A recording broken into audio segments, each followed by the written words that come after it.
Hi hello வணக்கம் and welcome to this is movies review Tamil. இந்த movie ரிவ்யூவில் ஒரு மலையாள கிரைம் இன்வெஸ்டிகேஷன் மூவியாக வெளிவந்திருக்க ரேக்க சித்திரம் இந்த மூவியோட ரிவ்யூ பற்றி தான் பார்க்க போகிறோம்.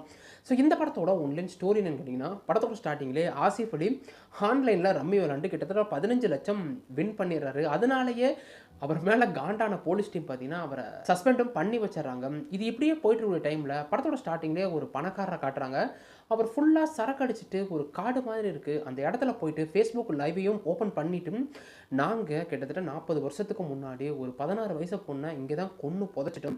அவளோட ஆத்மா என்னை தூங்கவே விட மாட்டேங்குது. அதுக்கப்புறம் நான் எவ்வளோதான் சம்பாதிச்சாலும் எனக்கு மன நிம்மதியே இல்லை. ஸோ என்னோட பார்த்தீங்கன்னா ஒரு 4 பேர் இருந்தாங்க. அதில் இப்போ ஒருத்தர் பெரிய கோடீஸ்வரராக இருக்காரு. ஸோ இதுக்கு மேலே நான் உயிரோடு இருக்க முடியாதுன்னு சொல்லிட்டு அந்த இடத்துலையே சூசைடும் பண்ணி இறந்து போகிறாரு. அந்த விஷயம் காட்டு தீ மாதிரி பரவ, ஸோ அவர் சொன்ன மாதிரி அங்கே ஏதாச்சும் ஸ்கெலட்டன் இருக்கான்னு பார்க்கும்போது அதே மாதிரி ஒரு 16 வயசு பொண்ணோட எலும்புக்கூடும் அங்கே கண்டுபிடிக்கப்பட, இதுக்கப்புறம் இந்த கதையில் நடந்த சுவாரஸ்யங்கள் என்ன, அங்கே அவங்க கொண்டு புதைச்சது யாரு, எதனால அவர் இந்த மாதிரி உண்மையை சொன்னார், படத்தோட ஹீரோ அதை கண்டுபிடிச்சாரா இல்லையான்றதான் இந்த படத்தோட மொத்த கதையே. இந்த படம் ரிலீஸ் ஆகி கிட்டத்தட்ட 2 மாதம் ஆகுதுங்க. படம் பார்த்தீங்கன்னா மலையாளத்தில் ஸ்டார்டிங்கில் தேட்டரில் ரிலீஸ் ஆனிச்சு. இப்போ தான் டபுள் டப்பிங் பண்ணி ரிலீஸ் பண்ணியிருக்காங்க. இந்த படம் crime investigation plus crime thriller movie. மலையாள ஃபிலிமுக்கு உண்டான அதே ஒரு ஸ்லோனஸை இந்த படத்தை ஃபீல் பண்ண முடிஞ்சால் கூட படத்தோட ஃபஸ்ட் ஹாஃபும் சரி செகண்ட் ஹாஃபும் சரி லிட்ரலி எங்கேயுமே எனக்கு போர் அடிக்கலை.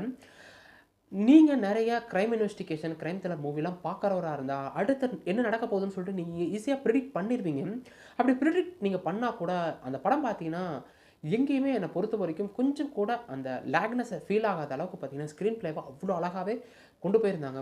படத்தோட ஃபஸ்ட் ஹாஃப்லேயே பார்த்தீங்கன்னா ஆசிஃப் அலி என்ன மாதிரி ஒரு கேரக்டர், அவர் ரம்மி விளாண்டு எப்படி ஜெயிச்சா கூட போலீஸ் டீம் இவர் மேலே காண்டாகி சஸ்பெண்ட் பண்ணதாக இருக்கட்டும், அவர் அந்த மாதிரி ஒரு கொலை பண்ணிட்டோம் இங்கே தான் புதைச்சோன்னு சொன்னதுக்கப்புறம் அதுக்கு எந்த ஒரு லீடுமே கிடைக்காது. அந்த ஸ்கெலட்டனை புதைச்சே 40 வருஷம் ஆச்சுன்றப்ப அந்த பொண்ணு யார், எப்படி சொந்தக்காரங்க இருக்காங்க, டிஎன்ஏ டெஸ்ட் எப்படி எடுக்கிறதுன்னு சொல்லிட்டு எந்த ஒரு லீடும் கிடைக்காதப்ப படத்தோட ஹீரோ அதை எப்படி நூல் பிடிச்ச மாதிரி ஒவ்வொரு விஷயமா கொண்டு போகிறான்றதை பார்த்தீங்கன்னா ஃபஸ்ட் ஹாஃபில் அழகாகவே ரிவீல் பண்ணியிருப்பாங்க. ஆனால் செகண்ட் ஹாஃப் பொறுத்த வரைக்கும் அந்த பொண்ணு யார், அவங்கள ஏன் கொன்னாங்க, அவங்கள ஏன் கொண்டு வந்து இந்த காட்டுக்குள்ளே புதைச்சாங்க, அவங்க பார்த்தீங்கன்னா சினிமாவில் ஒரு ஒரு விஷயம் நடக்கும். அதில் மம்முட்டி நடிக்கிற மாதிரி ஏகப்பட்ட நாஸ்டாலஜிக்கல் ஃபீலை பார்த்தீங்கன்னா அந்த படத்தில் கொண்டு வந்திருப்பாங்க.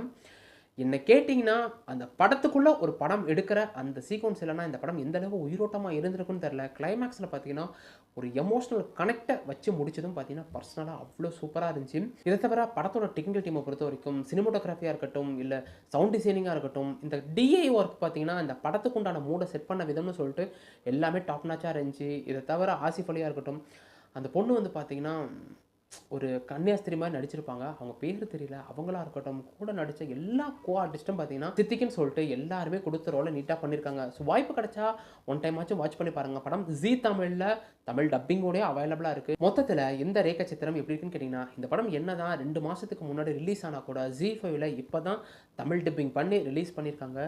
இந்த படம் crime investigation plus crime thriller மூவியாக இருந்தால் கூட லிட்ரலி ஃபஸ்ட் ஹாஃபும் சரி செகண்ட் ஹாஃபும் சரி என்னை பொறுத்த வரைக்கும் எங்கேயுமே போர் அடிக்கலை. நீங்கள் அடுத்து இதுதான் நடக்க போகுதுன்னு சொல்லிட்டு நிறைய உலக படங்கள் பார்க்குறவா இருந்தால் ப்ரிடிக்ட் பண்ணிடுவீங்க. அப்படி இருந்தால் கூட பார்த்தீங்கன்னா படம் எந்த இடத்துலையுமே போர் அடிக்காமல் ஸ்க்ரீன் பிளே அவ்வளோ அழகாகவே கொண்டு போயிருப்பாங்க. இந்த படம் என்ன தான் மலையாள ஃபிலிமுக்கு உண்டான அந்த ஸ்லோனஸ் இருந்தால் கூட படத்துக்குள்ளேயே படம்னு சொல்லிட்டு மம்முட்டியோட ஷூட்டிங்னு சொல்லிட்டு படத்தில் பார்த்தீங்கன்னா நிறைய விஷயங்களை உள்ளே வச்சு கொண்டு போயிருக்காங்க. படத்தோட கிளைமேக்ஸில் ஒரு எமோஷனல் சீக்வன்ஸ் வச்சு முடிச்சதும் பார்த்தீங்கன்னா சூப்பராகவே இருந்துச்சு. ஸோ வாய்ப்பு கிடைச்சா அந்த படத்தை ஒன் டைம் ஆச்சு வாட்ச் பண்ணி பாருங்கள். படத்தில் டெக்னிக்கல் டீமை பொறுத்த வரைக்கும் டாப் நாச்சாக இருக்கும். படம் ஜி5ல் ரிலீஸ் ஆயிருக்குன்றப்ப குவாலிட்டியான ஹெட்செட் இருந்தால் போட்டு கேட்டு பாருங்கள். ஒவ்வொரு சவுண்ட் டிசைனிங்கும் அவ்வளோ டாப் நாச்சாக இருக்கும். படத்தில் எந்த ஒரு அடல் கான்டென்ட்டும் இல்லைன்றப்ப நீங்கள் கொடுக்கக்கூடிய அந்த 2.25 மணி நேரத்துக்கு கண்டிப்பாக ஒர்த்தபிளாக இருக்குன்றதுல எந்த ஒரு சந்தேகமும் இல்லை. இந்த வீடியோ பிடிச்சத வீடியோ கொடுத்துருங்க. அப்படி சப்ஸ்கிரைப் பண்ணி எடுத்துட்டு பக்கத்தில் இருக்க அந்த பெல் ஐக்கனை கிளிக் பண்ணிக்கங்க. என்ன பார்க்குறேன். அது வரைக்கும் என்ன, கீப் வாட்சிங், கீப் சப்போர்ட்டிங், சப்ஸ்கிரைப் டு